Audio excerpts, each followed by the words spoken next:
ओम शांति। आज 4 जुलाई 2022 के बाबा के अनमोल मधुर महावाक्य सुनेंगे। और आज की मुरली में बाबा कहे, सबसे नंबर 1 कॉन्फ्रेंस कब होती है?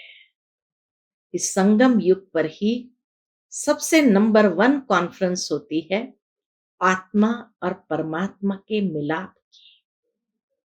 बाबा ने कहा, दुनिया में योग कहते हैं। योग अर्थात कम्युनियन। कम्युनियन माना मिलाप। जब आत्मा का परमात्मा के साथ मिलाप होता है तो आत्मा भाग्यशाली, सौभाग्यशाली बन जाती है। बाबा कहे, सतयुग में जो आत्माएं हैं उनको सौभाग्यशाली कहेंगे। क्यों? क्योंकि वो 100% भाग्यशाली है। लेकिन त्रेता में आते 2 कला कम हो जाती है, इसलिए उनको सौभाग्यशाली नहीं कहेंगे, उनको भाग्यशाली कहेंगे। भाग्य विधाता आया है हम सभी को सौभाग्यशाली बनाने के लिए। तो सुनते हैं आज बाबा के मधुर महावाक्य। ओम शांति। मीठे बच्चे, बाबा आया है तुम्हें सौभाग्यशाली बनाने। सौभाग्यशाली अर्थात स्वर्ग का मालिक। तुम्हारा भी कर्तव्य है सबको आप समान बनाना। बाबा हमें बनाता है, हमारा कार्य है दूसरों को भी आप समान बनाना। आज की मुरली से प्रश्न है, सबसे नंबर 1 कॉन्फ्रेंस कब और कौन सी होती है, उससे प्राप्ति क्या है? उत्तर, संगम पर आत्मा और परमात्मा का मिलन ही नंबर 1 कॉन्फ्रेंस है। जब यह कॉन्फ्रेंस होती है तब आत्माओं को परमात्मा से मुक्ति व जीवन मुक्ति का वर्षा मिलता है। इसे ही सच्चा सच्चा कुंभ भी कहा जाता है। यह कुंभ का मेला फर्स्ट क्लास कॉन्फ्रेंस है। यह आत्मा और परमात्मा के कुंभ का मेला फर्स्ट क्लास कॉन्फ्रेंस है। इसके बाद फिर कोई कॉन्फ्रेंस, यज्ञ, तप आदि होते नहीं, सब बंद हो जाते हैं। आज की मुरली से पहले गीत बजा है, माता ओ माता तू है जग की भाग्य विधाता। ओम शांति। बच्चों ने महिमा का गीत सुना। बच्चे जानते हैं भक्ति मार्ग में महिमा ही होती आई है। भक्ति मार्ग माना ही स्तुति करना। तो बाबा कहे, भक्ति मार्ग में महिमा ही होती आई है। जो पास्ट हो गया है उनकी फिर महिमा होती है। जगत अम्बा की महिमा गाते हैं। क्या गाते हैं? तू हो भाग्य विधाता। अब यह है भक्ति की महिमा। तुम भक्ति और महिमा कर नहीं सकते हो। बाबा कहे, तुम भक्ति और महिमा कर नहीं सकते हो। तुम जानते हो क्यों नहीं कर सकते हैं हम? तुम जानते हो सौभाग्य विधाता एक ही बाप है। भाग्य विधाता व सौभाग्य विधाता है ही एक, दूसरा न कोई। यह इस समय ही तुम जानते हो। वह सिर्फ भक्ति करते हैं, महिमा गाते हैं। अभी हम भगत तो नहीं हैं, हम हो गए भगवान के बच्चे। कैसे भाग्य अथवा सौभाग्य बनाते हैं, कैसे अपने को भाग्यशाली अथवा सौभाग्यशाली श्रीमत पर बनाते हैं, वह है हर एक के पुरुषार्थ पर। इस समय पर तुम पुरुषार्थी हो, बाप से वर्षा लेने के। ये जानते हो सभी बच्चों को एक बाप से वर्षा लेना है। भाग्यशाली व सौभाग्यशाली अथवा सौभाग्य विधाता तुम हो, क्योंकि माँ बाप के बच्चे हो। सौभाग्य विधाता तुम हो क्योंकि तुम माता पिता के बच्चे हो। तुम्हारा भी यह कर्तव्य है, हर एक मनुष्य को भाग्यशाली, सौभाग्यशाली बनाना। सौभाग्यशाली अर्थात स्वर्ग के मालिक बने। 100%, 100% भाग्यशाली जो है वह स्वर्ग के मालिक बनते हैं। उनमें भी फिर नंबरवार है। स्वर्ग के मालिक तो बन जाते लेकिन फिर वहां भी नंबरवार है। सूर्यवंशी को ही सौभाग्यशाली कहेंगे। त्रेता में 2 कला कम हो जाती है तो उनको स्वर्ग नहीं कहेंगे, उनको सूर्यवंशी नहीं कहेंगे। बच्चे तो जानते हैं कि हमको तो 100% सौभाग्यशाली बनना है। सूर्यवंशी में प्रिंस प्रिंसेस बनना है। यह ईश्वरीय कॉलेज है ना। ईश्वर है विश्व का रचयिता। यह है ही विश्व का मालिक बनने का कॉलेज। ईश्वर पढ़ाते हैं, कहते हैं मैं तुमको पढ़ाता हूं, महाराजाओं का महाराजा बनाता हूं। यह है तुम्हारी पढ़ाई के ऊपर। जितना पढ़ाई पढ़ेंगे उतना महाराजाओं का महाराजा बनते हैं। तो बाबा कहे यह है तुम्हारी पढ़ाई के ऊपर। जो जितना पढ़ता है वह औरों को भी ऐसे ही पढ़ाएंगे, ऐसे ही सौभाग्यशाली बनाएंगे। तो बच्चों का धंधा ही यह है। शिव बाबा है सिखलाने वाला, बाकी सब ब्रह्मा सरस्वती ब्राह्मण बच्चे सब सीखते हैं। ब्राह्मण ब्राह्मणियां जानते हैं हम फिर 100 देवता बनेंगे। हम ही फिर 100 देवता बनेंगे। इस समय भारत का कोई धर्म है नहीं, न देवता धर्म है और हिंदू तो कोई धर्म नहीं है। तो इसीलिए बाबा कहे इस समय भारत का कोई धर्म है नहीं। देवता धर्म को जानते ही नहीं। धर्म को न जानना गोया इरिलीजियस है। धर्म में ताकत होती है। देवी देवता धर्म वाले जब सतयुग में थे तो अथाह सुख था। अभी तो है कलयुग। पुरुषार्थ कर सतयुग में आना है। जीवन मुक्त बनना है। जीवन बंध का त्याग करना है। स्वर्ग को याद करना है। याद कहो या योग कहो, बात एक ही है। योग को ही कहा जाता है कम्युनियन। कम्युनियन माना मिलाप। तुम्हारा योग है ही एक शिव बाबा से, दूसरे से कम्युनियन है ही नहीं, दूसरे से कोई मिलाप है ही नहीं सिवाय एक शिव बाबा के। तो उसको ही याद करो। बाबा कैसे याद करना सो भी बाबा सिखाते। तो बाबा कहे तुम उसको ही याद करो। बाबा आप कितने मीठे हो, न मन न चित्त था। आपने तो कितना कमाल की है जो हमको स्वर्ग की बादशाही देते हो। कोई भी हालत में बाप को याद करना है अथवा कम्युनियन करना है, मिलन करना है। बाबा को याद करते हैं, बाबा से बोलते हैं, उनके साथ सभी का कम्युनियन है, उनके साथ ही सभी का मिलन है, मिलाप है।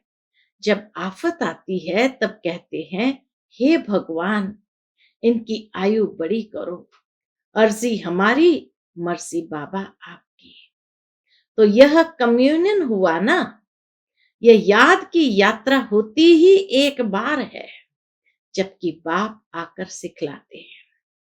और सब कम्युनियन मनुष्य मनुष्य को सिखलाते हैं। गुरु के पास जाएंगे, कृपा क्षमा करो, यह आफत मिटाओ। अभी तुम बाबा के पास बैठे हो, बाबा को याद कर कह सकते हो बाबा इस हालत में हम क्या करें। बाबा समझाते हैं बच्चे ये ड्रामा अनुसार दुख सुख होता है। तुम्हारा कम्युनियन है एक बाप से, तुम्हारा मिलन है ही एक बाप से। बाबा कहते हैं बच्चे ये तुम्हारा कर्म भोग है। अगर ड्रामा अनुसार कुछ दुख आया तो बाबा कहते हैं बच्चे ये तुम्हारा कर्म भोग है। अभी हम तुम्हारी कर्मातीत अवस्था बनाने आया। कर्म भोग तो भोगना ही है। अभी मैं तुमको ऐसा उच्च कर्म सिखलाता हूं। ये कम्युनियन होती ही है आत्माओं की परमात्मा के साथ। परमात्मा बैठ आत्माओं के साथ कम्युनियन करते हैं। और कहाँ भी परमात्मा आत्माओं से कम्युनियन करे या आत्माएं परमात्मा से करे, ये हो नहीं सकता। और कोई सत्संग में ये कम्युनियन नहीं होता है आत्मा परमात्मा के बीच। वह तो न आत्मा अपने को जानती है, न परमात्मा को ही जानते हैं। क्यों नहीं होता है और जगह पर? क्योंकि न मनुष्य अपने आप को जानते हैं, न परमात्मा को जानते हैं, सिर्फ गपोड़े मारते हैं। यह कब सुना कि परमात्मा स्टार है, उनमें सारा अविनाशी पार्ट नूंदा हुआ है? कब ऐसे अक्षर सुने? उन्हों का कम्युनियन कभी होता नहीं है, बातचीत होती नहीं। वह तो सिर्फ ब्रह्म को याद करते हैं। ब्रह्म से तो कुछ बातचीत हो न सके। बातचीत तो होगी आत्माओं से। आकाश से क्या बातचीत करेंगे? पोलार ही पोलार है। ब्रह्म भी पोलार ही पोलार है, उससे क्या बातचीत करेंगे? आत्माएं जो महतत्व में रहती है, वह यहाँ पाठ बजाने आती है। बाकी निर्वाण धाम में क्या कम्युनियन करेंगे? वो तो तत्व है ना। कम्युनियन होती है परमात्मा के साथ। मिलन मिलाप तो होता है परमात्मा बाप के साथ। आत्मा ही बोलती है, सुनती है इन ऑर्गन्स द्वारा। आत्मा बिगर तो शरीर कुछ काम कर न सके। ये आत्माओं की परमात्मा के साथ कम्युनियन एक ही बार होती है। जिसकी ही महिमा है आत्मा और परमात्मा अलग रहे बहुकाल। सुंदर मेला तब हुआ जब सतगुरु मिला दलाल। अभी कम्युनियन होता है, बस फिर कभी होता ही नहीं। देवताओं की कम्युनियन होती है क्या? देवताओं की कम्युनियन परमात्मा के साथ होती है क्या? वह तो कभी याद भी नहीं करते। अभी तुम बच्चे जानते हो हम आत्माओं का कनेक्शन है ही किसके साथ? बाप से। बाप को ही सब याद करते हैं। हे पतित पावन आओ। आत्मा ने कहा परम पिता परमात्मा को, जो इस समय शरीर में प्रवेश है, उनको कहते हैं शांति देने वाला दाता। हम फिर शांति धाम में कैसे आवे? बाप कहते बच्चे, मुझे सुख शांति का वर्षा देने कल्प कल्प आना पड़ता है। याद भी करते हैं पतित पावन आओ। तो बाप बैठ आत्माओं को समझाते हैं, बच्चे अब मेरे पास आना है। आत्मा पर पापों का बोझा बहुत है, आत्मा को ही भोगना पड़ता है। शरीर धारण कराए सजा देते हैं, तब तो आत्मा को फील होगा ना। शरीर के साथ जब सजा भोगते हैं तब तो आत्मा को फील होगा ना। शरीर को चोट लगने से आत्मा को दुख होता है ना। पुण्य आत्मा पाप आत्मा कहा जाता है, परंतु मनुष्य में ज्ञान है नहीं कि मैं आत्मा हूं। कम्युनियन सब आत्माओं की आत्माओं के साथ होती है। आत्मा ही सारा खेल करती है।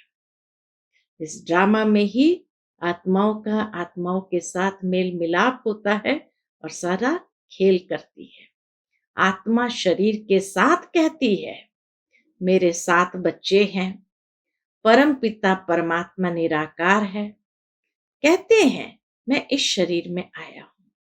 परमात्मा कहते हैं मैं इस शरीर में आया हूं, मुझे इतने बच्चे हैं, कितने बच्चों का दादा बनता हूं, हिसाब किया जाए। परम पिता परमात्मा ब्रह्मा द्वारा मनुष्य सृष्टि रचते हैं। अच्छा, ब्रह्मा किसका बच्चा? शिव बाबा का। ये बुद्धि में रहता है। परम पिता ब्रह्मा द्वारा सृष्टि रचते हैं। ब्रह्मा क्रिएटर नहीं है, क्रिएटर निराकार शिव परमात्मा को ही कहेंगे। वह आकर प्रजापिता ब्रह्मा द्वारा अडॉप्ट करते हैं। बच्चे बच्चे कहते रहते हैं, अभी यह बातें तुम समझते हो। वह भी सभी की बुद्धि में एक रस नहीं बैठता है।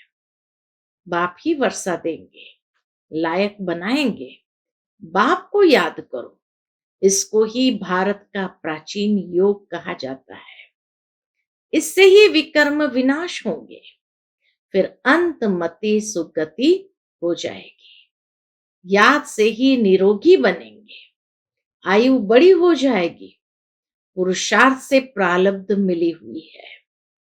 सतयुग के मालिक वह कैसे बने, ये कोई भी नहीं जानते हैं। महिमा गाते रहते हैं, अर्थ कुछ भी नहीं समझते। कितनी पूजा करते हैं, यात्राएं करते हैं, यहां तो बिल्कुल शांति है।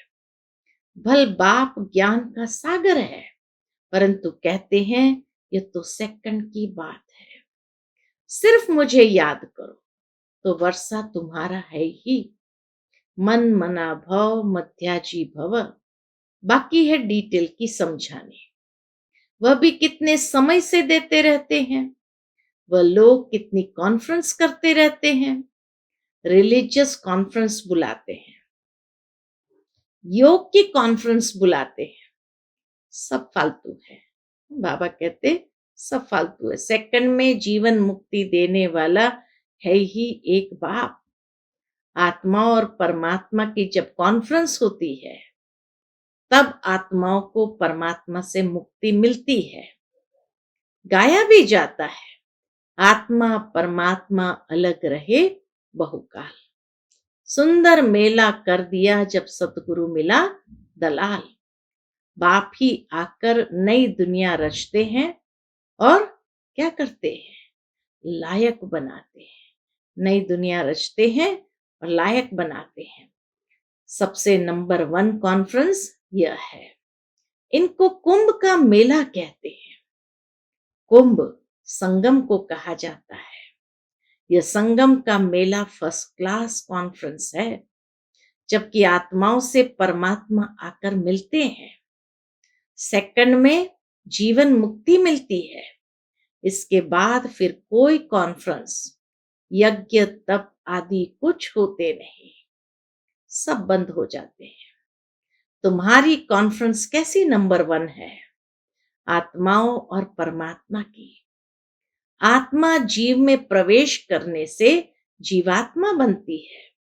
कहते हैं मैं इनमें प्रवेश न करूं तो अपना परिचय कैसे दूं, और त्रिकालदर्शी व स्वदर्शन चक्रधारी कैसे बनाऊं। तुम कहते हो हम स्वदर्शन चक्रधारी बनते हैं। मनुष्य नहीं समझते। विष्णु के साथ कृष्ण को भी चक्र दे देते हैं। गीता में कृष्ण का नाम दिया है, नहीं तो चक्र की बात ही नहीं।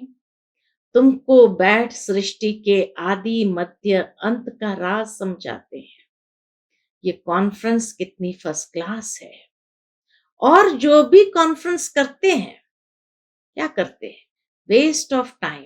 बाबा कहे वेस्ट ऑफ टाइम। सबसे अच्छी कॉन्फ्रेंस यह है, जीवात्माओं और परमात्मा की। जीवात्मा याद करती है परमात्मा को, तो जरूर जीव में आएंगे ना। शिव बाबा भी तो जीव में आएंगे ना, नहीं तो बोले कैसे। ये कॉन्फ्रेंस सबसे अच्छी है, जो परम पिता परमात्मा आकर सर्व को सदगति देते हैं। ऐसी कॉन्फ्रेंस दे जो प्रैक्टिकल में किसी को सदगति प्राप्त हो जाए। पतित आत्माओं के साथ जरूर पतित पावन की ही कॉन्फ्रेंस होगी, तब तो पावन बनाएंगे। कितनी सहज समझने की बातें हैं। उत्तम ते उत्तम योग है कौन सा, आत्माओं और परमात्मा के साथ। सो भी परमात्मा खुद आकर सिखलाते हैं, माम एकम याद करो। हे जीव की आत्माओं, मुझ अपने पारलौकिक बाप के साथ योग रखो तो तुम्हारे सारे विकर्म विनाश होंगे। जबकि आत्माएं सब परमात्मा से मिलती है तो जरूर परमात्मा आकर वर्षा देंगे। सर्व का सदगति दाता, जीवन मुक्ति दाता वह बाप है।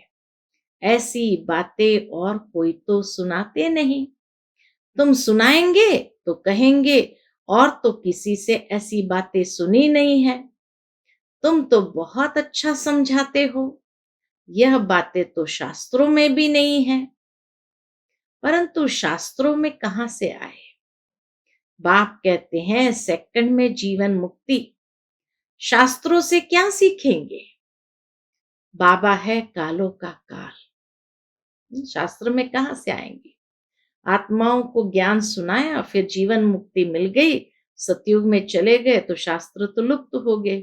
द्वापर युग से जिसको जैसे स्मृति आई वैसे लिखे, तो शास्त्र में ये बातें थोड़ी आ सकती है। बाबा है कालों का काल, बच्चों को ले जाते हैं, जरूर आएंगे तब तो पावन बनाकर ले जाएंगे। तुमको पावन बना रहे हैं। सतयुग में सब पावन है, जरूर संगम पर आया होगा पावन बनाने। अब तुम बच्चे जानते हो ये कल्प का संगम है। बाप आए हैं तुम्हारा कम्युनियन अपने साथ कराते हैं। कहते हैं मैं साधारण ब्रह्मा तन में आया हूं। यह दादा कोई ब्रह्मा नहीं था, बल असुल ब्राह्मण थे, परंतु वह छोड़ दिया। असुल ब्राह्मण थे परंतु वह छोड़ दिया। अब ब्रह्मा द्वारा रचना रचनी है तो ब्रह्मा तो चाहिए। खुद कहते हैं मैं ब्रह्मा के तन में आता हूं। नंबर 1 पावन सो ही नंबर 1 पतित। 84 जन्म पूरे लिए, 84 जन्म पूरे लिए तो पावन बनेगा ना। फिर फरिश्ता बनते हैं तत्व, जैसे वह बने ऐसे हमको बनना है। ब्राह्मण सो देवता बनेंगे। जिसका जास्ती पुरुषार्थ चलता वह जास्ती ऊंच पद पाएंगे। तुम सब कल्याणकारी हो ना। सिर्फ एक बाबा थोड़ी करते हैं, सिर्फ एक बाबा ही थोड़ी कल्याण करते हैं। बाबा कहते तुम सब कल्याणकारी हो। खुदाए खिदमतगार तो बहुत चाहिए ना। तुम ऑन गॉड फादरली सर्विस पर हो। अंग्रेजी अक्षर बहुत अच्छा है, ऑन गॉड फादरली सर्विस। वह भल हेवन में जाते नहीं है। अंग्रेज लोग हेवन में जाते नहीं है, गाते हैं ना स्थापन करता हेवनली गॉड फादर है। मुसलमान बहिस्त कहते हैं, खुद बहिस्त में जाते थोड़ी है। यह तो बुद्धि की बात है। स्वर्ग भारत था, अभी नरक है। हेवन स्थापन करने वाला बाप के सिवाय कोई हो न सके। हेल का अंत आए तब तो फिर बाप आकर हेवन में ले जावे। हेल में ही बाप को आना पड़ता है हेवन का मालिक बनाने। अभी तुम दोजक और बहिश्त के बीच में बैठे हो। बाबा कहे अभी तुम कहाँ बैठे हो? दोजक और बहिश्त के बीच में बैठे हो, और तो सभी है दोजक में। सिर्फ तुम बच्चे ही अपने पुरुषार्थ से बहिश्त में जाते हो, इसलिए तुमको बहुत खुशी होनी चाहिए। अच्छा, मीठे मीठे सिकिल दे बच्चों प्रति माता पिता बाप दादा का याद प्यार और गुड मॉर्निंग। रूहानी बाप की रूहानी बच्चों को नमस्ते। हम सब रूहानी बच्चों की रूहानी माता पिता बाप दादा को याद प्यार, गुड मॉर्निंग और नमस्ते। नमस्ते। शुक्रिया बाबा, शुक्रिया। आज की मुरली से धारणा के लिए मुख्य सार है। पहली पॉइंट, एक बाप से ही सच्चा कम्युनियन यानी योग रखना है। बाप से ही दिल की वार्तालाप करनी है। बाप के सामने ही अपनी बात रखनी है, किसी देहधारी के सामने नहीं। दूसरी पॉइंट, खुदाए खिदमतगार बन सबको बहिश्त में चलने का रास्ता बताना है, सबका कल्याणकारी बनना है। आज का बाप दादा का मधुर वरदान हम बच्चों के प्रति है। ब्राह्मण जीवन में सदा सुख देने और लेने वाले अतीन्द्रिय सुख के अधिकारी भव। ब्राह्मण जीवन में सदा सुख देने और लेने वाले अतीन्द्रिय सुख के अधिकारी भव। जो अतीन्द्रिय सुख के अधिकारी है वे सदा बाप के साथ सुखों के झूलों में झूलते हैं। उन्हें कभी यह संकल्प नहीं आ सकता कि फलाने ने मुझे बहुत दुख दिया। उनका वायदा है न दुख देंगे न दुख लेंगे। अगर कोई जबरदस्ती भी दे तो भी उसे धारण नहीं करते। न दुख देना है न लेना है। अगर कोई जबरदस्ती भी दे तो भी उसे धारण नहीं करते। ब्राह्मण आत्मा अर्थात सदा सुखी। ब्राह्मणों का काम ही है सुख देना और सुख लेना। वे सदा सुखमय संसार में रहने वाली सुख स्वरूप आत्मा होगी। आज का स्लोगन है, नम्र बनो तो लोग नमन करते हुए सहयोग देंगे। बहुत सुंदर बात कही, नम्र बनो तो लोग नमन करते हुए सहयोग देंगे। अच्छा, ओम शांति।